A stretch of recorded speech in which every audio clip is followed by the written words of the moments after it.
रोजा है? किस किस का रोजा है? हमारा नहीं है। ये घर है।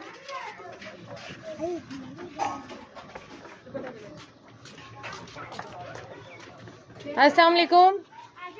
आ जाए। क्या बना रही हैं? मैं अफ्तार की खाना बना रही अच्छा, ये आपके लिए। हूँ। मेहरबानी। जानते होंगे बच्चे। अच्छा वो आप हैं? हाँ जी, मैं हूँ।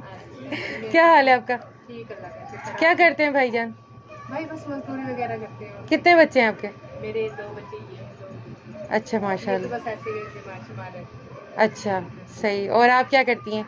मैं बस किसी के घर पे काम करती अच्छा, यहीं पे ही? हूँ। नहीं वो वहाँ से सिविल लाइन में। अच्छा, चलें, कबूल करें। मेहरबानी। Thank you. शुक्रिया।